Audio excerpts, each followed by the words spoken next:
Yeah, and at this point last year, they had one of the worst defenses in the country. But spending a lot of time with Brian Kelly. For those who don't know, I interview him every Monday on our afternoon show. I was with him yesterday morning, Matt, in Baton Rouge, and he's said this, but he said it again. He said, "I knew I had a problem on defense.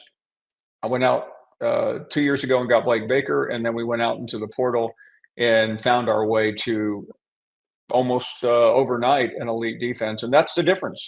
That's going to keep them in every game, and at some point, the offense is going to start clicking, and I really think LSU is going to be a very dangerous team. Right now, they're ranked third. They jumped up quite a bit after the Clemson win, which we'll get into that in a minute. I don't know how good that looks now, but either way, LSU keeps winning. They win at home, and it was kind of forecasted a little bit, Paul. I don't think we're really surprised that it happened, but Billy Napier, hitched his wagon to DJ Lagway and says, "Listen, this is the guy that's going to be the foundation of the rebuild here at Florida." I think DJ's really, really talented, but 5 interceptions on the road in a low-scoring game where it was clear LSU's offense wasn't going to do much. That's a backbreaker for the belief in that the quarterback is the guy that's going to make Florida good again. To kind of see that, if you were hinging any hope on it, if you're a Gator fan, I mean, you've got to be a little bit demoralized in that the one guy you were pinning your hopes on, not the coach, the quarterback, had one of those games. Yeah, and just to repeat, the schedule is their enemy, and they're one game into the 4-game schedule that many thought would undo them. The schedule reads Miami next week, Texas after a bye week, and then at Texas A&M. Texas now looks like the easiest of those 4, and they're already 1 down, having dropped the USF game. So I mean, they're in nomad's land right now, Matt. Even if they won all 3 of these games, they still have 2 losses with Georgia, Tennessee, and others on the schedule. Their path is very challenged, and I mean the odds. I'm not going to sugarcoat it on your podcast here. I mean, Billy Napier is not coming back next year. I mean, I don't see it. I don't see a path for him. Yeah, and then you wonder, it goes into this when the coaching hire and fire process takes place. So they do it with Napier, with Dan Mullen, who by the way is 3-0 at UNLV, and they have to start over, and he's got to build his own roster.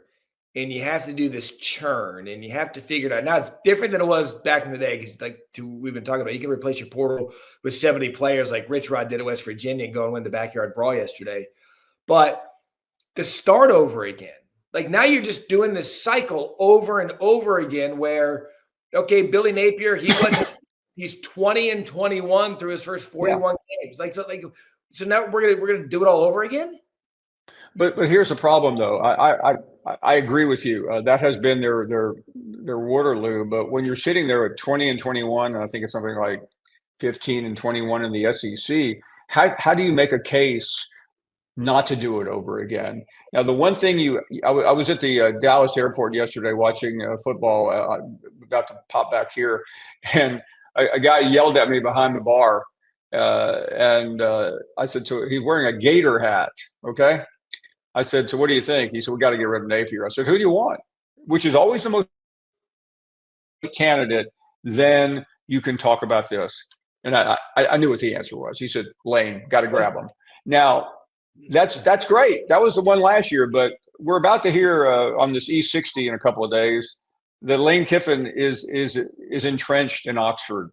He didn't take the Auburn job because his daughter Landry just moved there and begged him not to. So now is he going to walk away from what's a really good job and a really great place to go to a place that has won very infrequently in history? Yeah, because at this point, what are you looking at? Do you know? Here we go. Damn it, I didn't want to get this, but here we go. Are you looking at a guy that wants to get back into coaching and John Gruden? Like, are you just going, because you're right. Like, what's Lane's motivation to go to a place that keeps dumping their coaches after 3 to 4 years, and a coach that took you to 3 straight New Year's 6 games, an SEC championship, and almost beat Alabama? So you're comfortable at Ole Miss. You can get anybody you want. They have some money, and you're contending for a playoff every year. Do you go get John Gruden, like a guy that you know wants to get back into coaching? Do you say Alex Golis, South Florida, exciting offense, former Tennessee offensive coordinator? Again, I get it. Billy Napier is still there, but if we're going to have this conversation, let's have it. I mean, what do you do? Because I just don't know that Lane is motivated. Like you said, there's something coming out about it in that story. I don't think he's motivated to look there. Not right now, but Lane's always a year ago, as I told you, he would have taken it, but it's a year later. You don't know. I think all of us like Billy Napier, but I think it's hard to make a strong case if you're Scott Strickland. Why do you keep him? Because at least Saturday night there wasn't about 10 things Billy Napier did wrong that you can point to. That's usually the case after a Billy Napier loss. So I mean, it was a clean loss if there's such a thing, but it was still the second loss of the season, and the schedule is just suffocating him.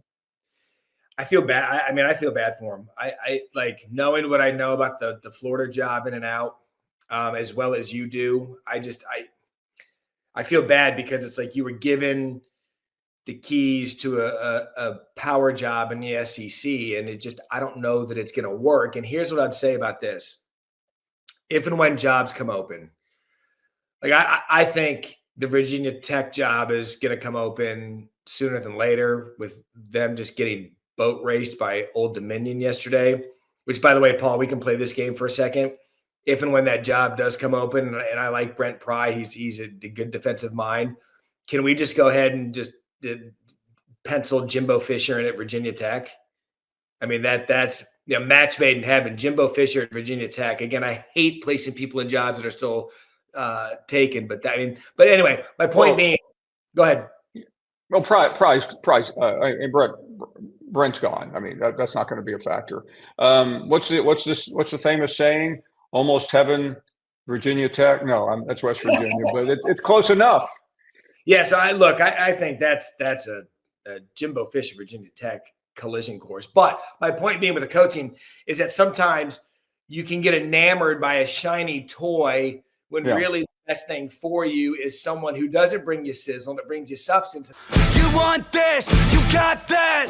No way, watch them walk right past you. Run fast while you have the chance. Don't speak